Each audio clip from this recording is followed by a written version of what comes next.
Orlando, Floride, le 24 février 2010, un spectacle comme des centaines d'autres à SeaWorld, des familles, des enfants, des sourires, et au bord du bassin, Dawn Brancheau, dresseuse expérimentée, 40 ans, elle adore ce métier, elle adore Tilikum, elle le connaît depuis des années. En quelques secondes, Tilikum l'attrape par les cheveux, la traîne sous l'eau, devant tout le monde. Elle ne survivra pas. Mais ce qui m'a vraiment choqué en faisant cette vidéo, c'est pas juste la mort de Dawn, c'est ce que SeaWorld savait, depuis le début, et ce qu'ils ont caché. Bienvenue sur Océan Sauvage. Aujourd'hui, on parle de Tilikum, l'orque la plus connue du monde, la plus grande en captivité, et celle qui a tué 3 personnes. J'ai regardé le documentaire Blackfish. J'ai lu des dizaines d'articles, et franchement, cette histoire m'a retourné. Parce que Tilikum n'était pas un monstre. C'était une victime, et SeaWorld le savait. Restez jusqu'à la fin, parce que ce que SeaWorld a fait après les morts, c'est peut-être le plus choquant de tout. Pour comprendre ce qui s'est passé, il faut comprendre qui était vraiment Tilikum. 1981. Quelque part dans l'océan Atlantique Nord, une orque naît dans les eaux glacées de l'Islande. Sa mère, sa famille, son groupe. Les orques vivent en famille toute leur vie, comme nous. Pause. 1983. Tilikum a 2 ans. Des cow-boys marins arrivent. Ils capturent des orques pour les vendre au parc aquatique. Tilikum est arraché à sa mère, à 2 ans. Imaginez, vous avez 2 ans, on vous arrache à votre mère. On vous met dans une petite boîte en ciment pour le reste de votre vie. C'est exactement ce qui s'est passé. Tilikum mesure 6,9 mètres adulte. Il pèse 5,4 tonnes. Dans la nature, il nage des centaines de kilomètres par jour. À SeaWorld, il vivait dans un bassin d'une taille inférieure à 1/1000e de l'espace qu'il aurait eu dans l'océan. 1/1000e, laissez ça rentrer. Tilikum arrive d'abord au Sealand of the Pacific au Canada en 1984. Il est dressé avec 2 autres orques femelles. Elles le maltraitent constamment, parce que dans cet espace minuscule, les orques deviennent agressives et frustrées. 1991. Kelsey Balcombe Bartok a 20 ans. Elle travaille comme soigneuse au parc. Un jour, elle glisse et tombe dans le bassin. Les 3 orques n'avaient jamais eu d'humain dans leur bassin. Elles ont joué avec elle, comme un jouet. Kelsey s'est noyée. Tilikum avait 10 ans. Il n'avait jamais appris à vivre autrement que dans ce bassin de ciment. Ce n'était pas un monstre. C'était un animal traumatisé. Suite à cet accident, SeaWorld rachète Tilikum en 1992. Pas pour le soigner, pas pour le libérer, pour ses gènes, pour le faire se reproduire. Parce que Tilikum était énorme, et SeaWorld voulait de grands bébés orques pour leur spectacle. 1999. SeaWorld Orlando. Un matin, les soigneurs arrivent au parc. Ils trouvent le corps d'un homme sur le dos de Tilikum. Daniel Dukes, 27 ans. Il s'était caché dans le parc après la fermeture. Il avait sauté dans le bassin de Tilikum la nuit. Le rapport médical dit multiples blessures, hypothermie, noyade.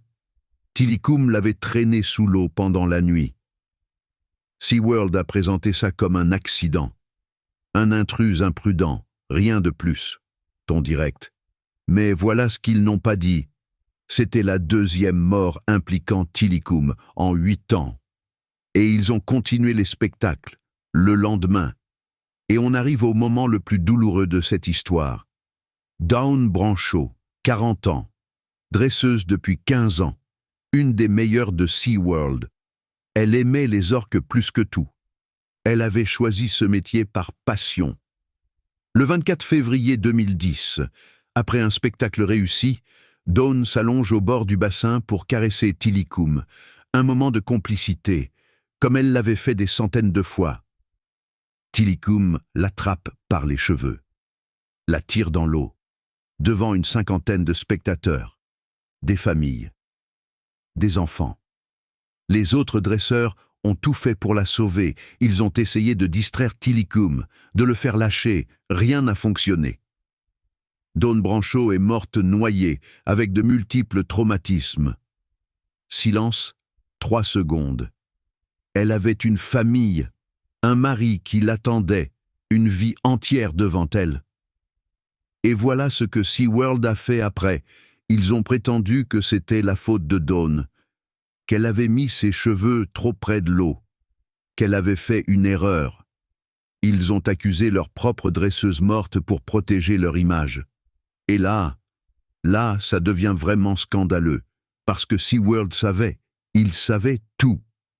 Il savait que Tilikum avait déjà tué 2 fois avant Dawn.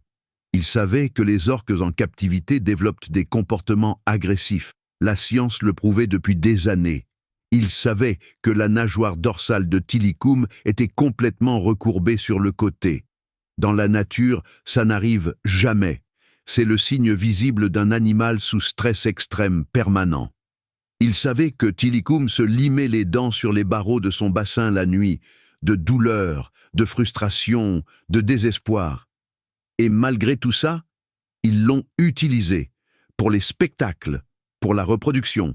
21 fois Tilikum a été utilisé comme reproducteur. Aujourd'hui, 54% des orques de SeaWorld sont ses descendants. SeaWorld a mis des années à admettre la vérité. C'est le documentaire Blackfish, sorti en 2013, qui a tout révélé au monde. Blackfish, 2013, Netflix, un documentaire sur Tilikum et SeaWorld. Et ce film a tout changé. Des millions de personnes l'ont regardé. Des artistes ont annulé leurs concerts à SeaWorld. Des sponsors ont retiré leur soutien. Des familles ont boycotté le parc. Les résultats, SeaWorld a perdu 60% de sa valeur en bourse.